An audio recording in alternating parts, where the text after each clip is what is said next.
already established that really good style has nothing to do with how many clothes you have in your closet or if they're the most trendy. I was able to come up with a couple of more style habits that I think are easily overlooked or forgotten, which will hopefully help you get a little bit more confidence in your style choices and building a curated closet full of pieces that you'll actually wear for years to come. Today's video is in partnership with my friends at Skillshare, which is an online creative learning platform that I've been using for several years to help me in both my personal and professional life. If you're not yet familiar with Skillshare, it is an online learning platform with thousands of creative and inspiring classes for every interest and skill. I've taken classes about photography, all the way to fashion, psychology, and I learn something new every time. The class I'm taking right now is Introduction to SEO, Tactics and Strategy for Entrepreneurs by Rand Fishkin. What I liked best about this class is that one of the sections was about myth busting. And as a creator and in the creative community, a lot of us tend to get hung up on algorithms. So I appreciated how this class helped me take a pragmatic approach to SEO. That way I don't feel like I'm constantly on this hamster wheel and I can find a strategy that works for me. The first 1,000 of my subscribers to click the link in the description will get a 1-month free trial of Skillshare so you can start exploring your creativity today. The first habit is to get into the habit of using measurements instead of numbers or pre-prescribed sizes from brands to figure out what clothes actually fit you. These days, brands and companies use completely different fit models that change season over season. Some brands don't even use fit models anymore.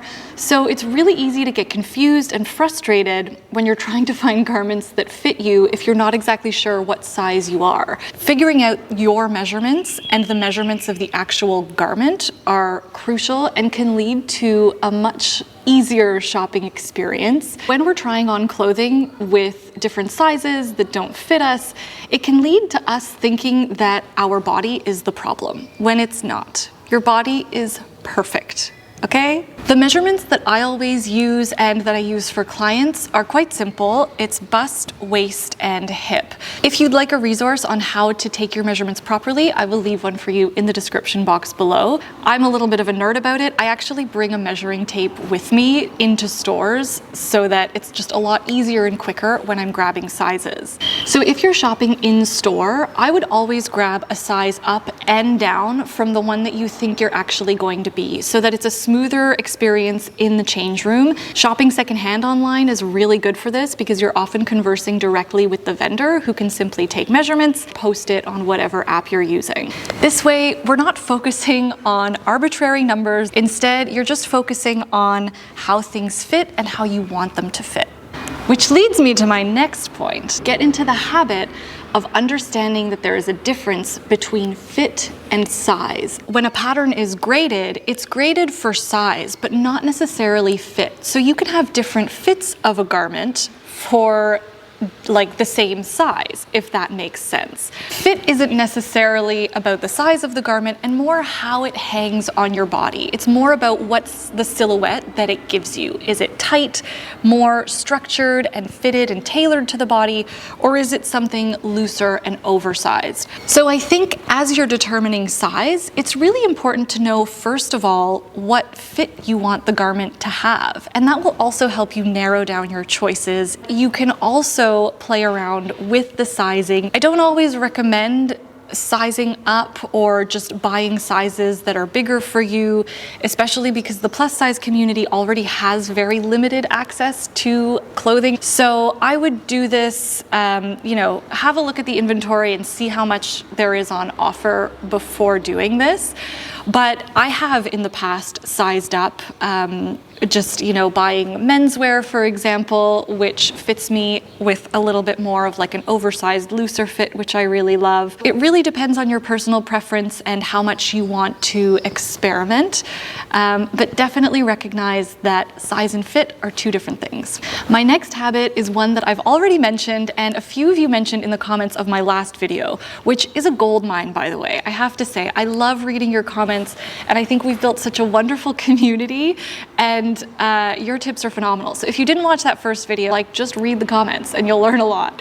But this tip is to take a photo of your outfit every day. Maybe not if you're like lounging at home in your pajamas that day, but whenever you're wearing a proper outfit that you put together, just quickly snap a photo of yourself and create a folder on your phone that you can refer back to when you are seeking inspiration. This way you've got a catalog of outfits that you know you feel good in, that you can kind of bank on if you're in a pinch. And this will decrease wardrobe frustration.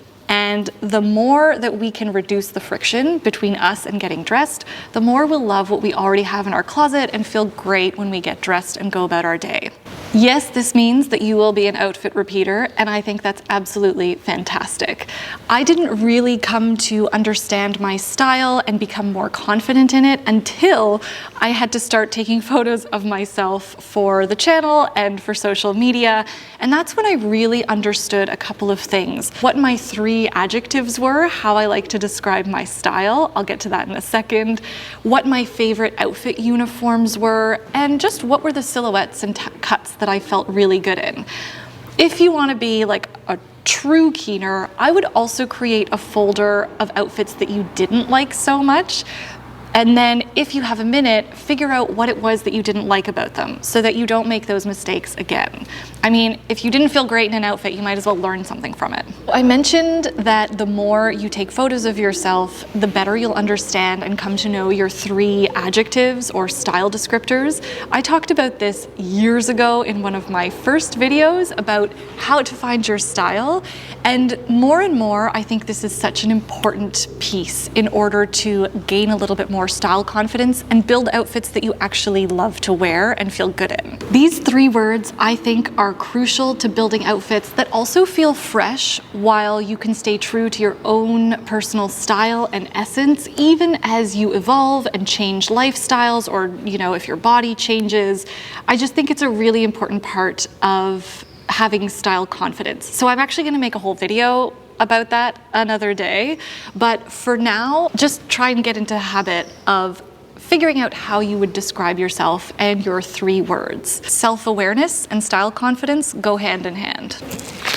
My final habit to get into is to calculate cost per wear, even if you're not actually making a purchase and you're just maybe deliberating on whether you buy something. With prices so ridiculously low, thanks to the overwhelming and exploitative business model of fast fashion that we see everywhere, calculating cost per wear might help us get back into the mindset of what is the true value of clothing and remind us that our clothes are not disposable items. A quick review of cost per wear is simply the total cost of the garment divided by how many times you think you're going to wear it. A general rule of thumb that Livia Firth likes to use is like a 30 wears rule. So you can always just try dividing the cost per wear by 30 and see if that makes sense for you. She likes to encourage people to wear their items at least 30 times, since the average person only wears their clothing 7 times before discarding it. That's from the UK, I think, only. I'll double check that statistic for you. So that is what I have for you today. I hope you enjoyed today's video. A big thank you to Skillshare for partnering with me on today's video. Don't forget, I have that link for you in the description box below. I hope you have a wonderful day, a wonderful rest of your week. Give this video a thumbs up if you liked it, if you learned something new. Oh, thank you for watching. Thank you so much for watching. Have a wonderful rest of your day. I said that already, but I really mean it. And I'll see you in the next slow fashion video. Ciao!